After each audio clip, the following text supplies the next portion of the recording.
One of the most important functions of the chairman of any committee, including shade tree commissions, is to keep the meeting moving. Don't get bogged down in some issue. Don't go off on a tangent. If somebody's talking too long, just speed them up. All right? You know, in Richfield Park, the Shade Tree Commission meets twice a month, and they meet at 7:30, and they make sure they're going to be finished no later than 9 o'clock. Why? Because people have other things to do, and they don't want to be going to a meeting where nothing gets accomplished or it's a lot of gabbing. So the chairman has to take charge, please. Now, let's go back to what we were talking about in terms of the jurisdiction of a shade tree commission. Uh, the language I told you was the jurisdiction is over the streets, highways, public places, parks, and plazas. All right, so that's important. Now, but when we talk about streets and highways, we're talking about rights of way. Now, most people on a typical street in Richfield Park, some of our streets are 33 feet wide. Many more of our streets are about 50 feet wide. However, I should say the rights of way are 50 feet wide and 33 feet wide. But if you actually measure on the street where I grew up, I believe from measuring from curb to curb was around 26 feet. Right, so that means there's a lot more distance going out on each side of the street, which is part of the public way, and that's your jurisdiction. A lot of people think they own when they have a house, they own out to the curb. They do not. If you look at their surveys, they own probably many feet up from the curb is still the public right of way. Notwithstanding that fact, you have to be diplomatic. You can tell homeowners that the public right-of-way extends up onto their lawn. You can tell them that. You have to tell them that. But don't get into big fights over this because it's just not good public relations. Well, you know what?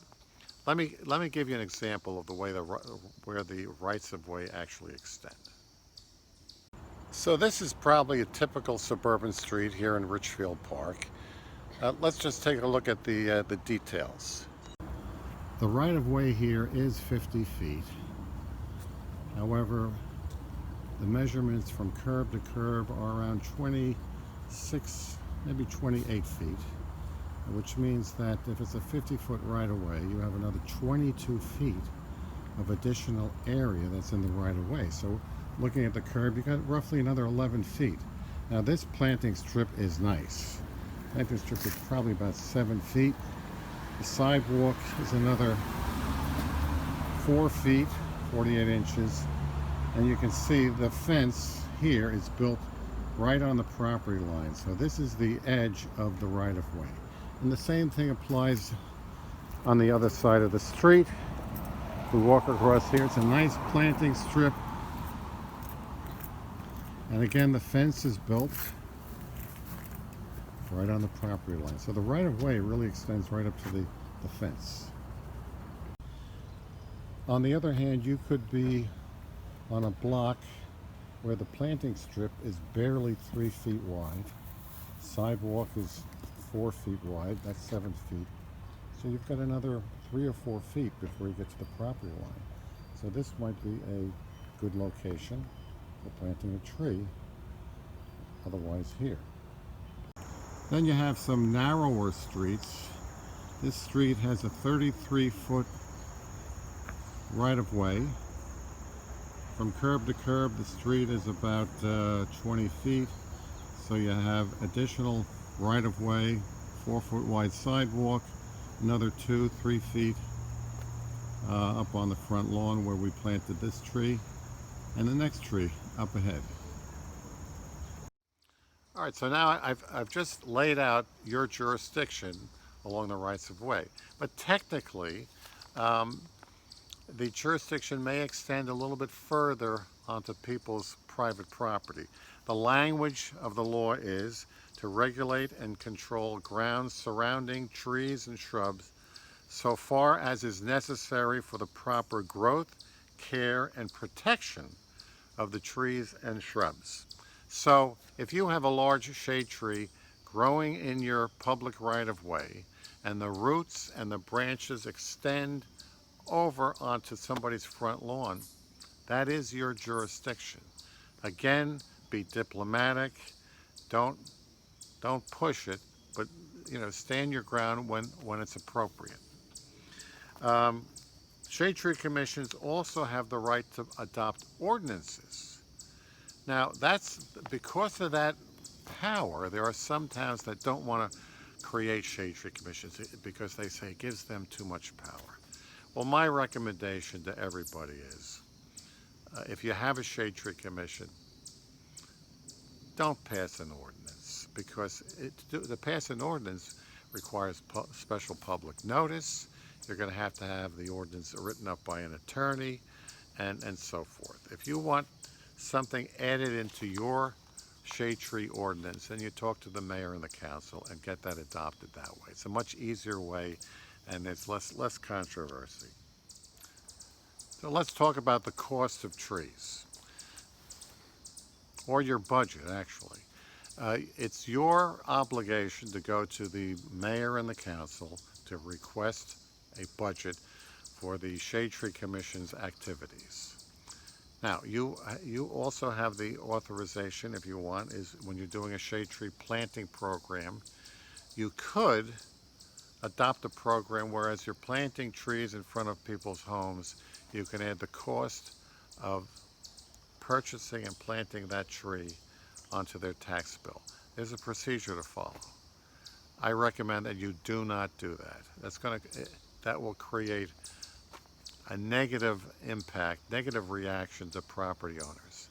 If you're going to plant trees, it's tough enough to get trees planted in front of people's homes without charging them for that. It's just not a good idea. And again, almost everything you do, and this is true not only for shade tree commissions, but for all types of committees and entities, it's important to have a good public relations, a good rapport with the general public. You have to educate them in a nice way as to why trees are important in your municipality.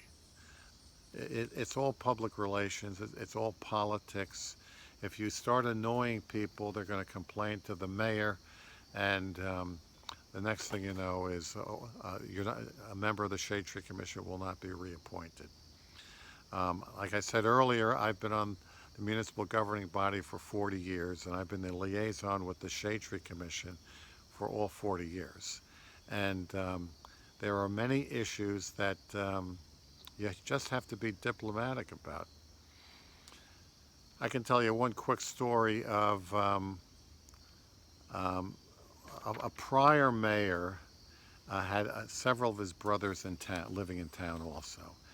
And he came to me and he said, John, my brother went to the Shade Tree Commission because he wants this tree in front of his house removed because one of the limbs is just going right out towards his house, his daughter's bedroom, or whatever. And if there's ever a storm, that tree will come down, it's going to crash into the house. So I talked to the Shade Tree Commission, and they said, well, we really don't, there's nothing wrong with the tree, and it's fine. So I strongly suggested that maybe they should just cut the branch off, the limb that was extending towards the house. And they said, okay. Now, technically, the Shade Tree Commission does not have to listen to me. The Shade Tree Commission has exclusive jurisdiction over trees, shrubs, and so forth in the public rights of way. But, everything is politics. So I convinced them to remove that limb so it would not hit the house. And a few months later, I was out walking, and I looked at the tree, and, I thought, it looks off balance. By removing that limb, all the weight of the tree was now on the other side. And I thought, you know what? I should not have opened my big mouth. I should have just gone with the decision of the Shade Tree Commission. So I then had to go to the Shade Tree Commission and tell them, look, I think, I said I admit it was my mistake, but I think now that tree is not stable. I think you got to take that tree down. Now this was in the summer, and late summer, September, October is hurricane season. And I was in my office and we had this gigantic hurricane. I can't remember which name, but it was one of those women's names like Daisy or something. And I remember thinking in my office, and I couldn't even leave my office because the hurricane winds were so bad.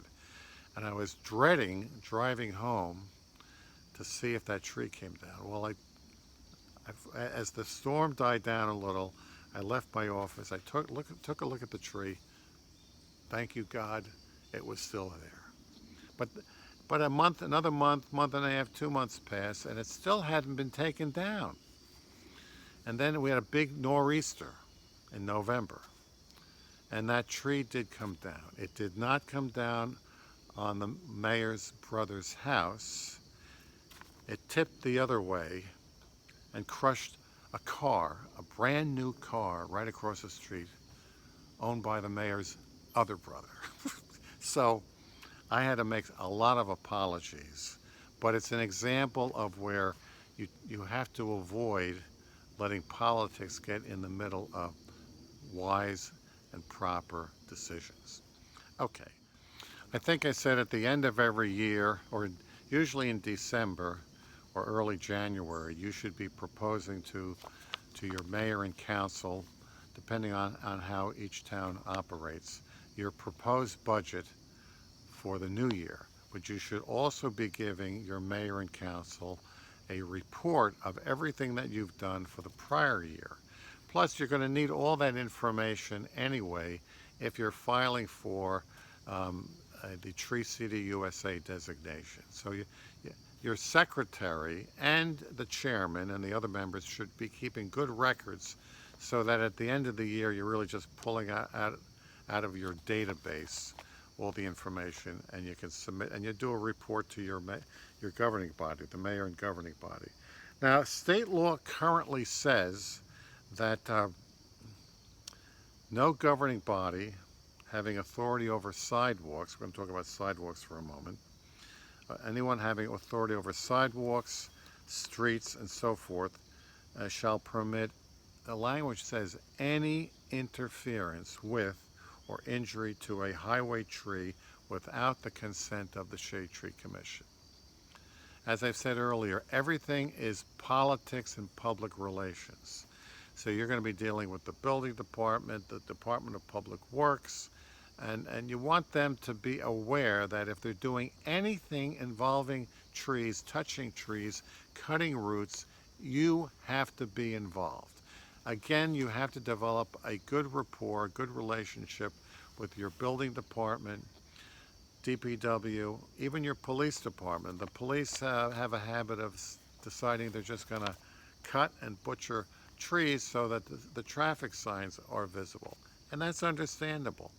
Work with them so that everybody is happy or almost happy. Also, you should try to coordinate with the public utility companies in your area. Richfield Park has public service, electric and gas, and they're under a mandate to keep their lines clear. And so this is a constant battle in every town. One of the things that you should go home with after this conference is to make a point of contacting the contact person with public service for your town to make sure that they know that you want to be notified in advance of any type of tree cutting activity that they may want to do in your town. If they know that you're watching, they might be less inclined to butcher your trees. You know, the killer is, and you'll have other people talking about where to plant trees. You shouldn't plant under utility lines. Why? Because the public service will either give them a crew cut below the lines, or they will create these giant slingshots all along your streets and roadways. It's a killer. It's a constant battle. The best solution is don't plant under the power lines. I used to say something different. I used to say that if you plant certain types of tree species that have a dominant stem, a trunk going up, then as the tree gets bigger, you keep trimming the lower branches till it gets above those lines. The problem is now we have all types of cable lines and special lines, FiOS and everything. And so there's so many lines, it's kind of difficult to keep bottom trimming until the top of the tree is above the power lines. So the better solution is don't plant under the utility lines, or if you're going to plant, you plant a very, very, very small tree. But generally, when you can, if the space permits, try to plant big trees, real trees. You're a shade tree commission. You know, we live in the Garden State, but you are maintaining an urban forest. You're a shade tree commission, so try to plant big, good trees where you can. All right, so let's talk about penalties. If somebody violates your ordinance. Now this brings back something that I should have mentioned earlier. When your county or your town forms a shade tree commissions, in most cases what towns have done is they've taken the language right out of the legislation about forming a shade tree commission, and they've taken that language and just changed it slightly, and they've created the ordinance forming the shade tree commission. The problem is that while the ordinance will give full exclusive jurisdiction over shade trees in your town to the shade tree commission, there's a lot of times there's nothing in there that says that thou shalt not touch our trees. Very important. So the typical ordinance is I call the enabling ordinance or basic ordinance. It forms the shade tree commission, gives the power to the shade tree commission, sets out the penalties, but there's nothing in there that says thou shalt not touch our trees. So in the materials that you're receiving, I hope, or I'll make sure that you get it, there should be the basic ordinance and what I call the supplemental ordinance, okay? It's the thou shalt not touch our trees ordinance. You want language in there that says that no one can touch, damage, destroy, or in any way prune your trees, the trees under your jurisdiction, unless you give them permission. And if they do, they are going to be penalized. So historically, we had a case back in the 1980s where somebody came into the Shade Tree Commission. They wanted to have the tree taken down. Shade Tree Commission said no. It's one of the biggest, best trees on the block. You're not going to take it down.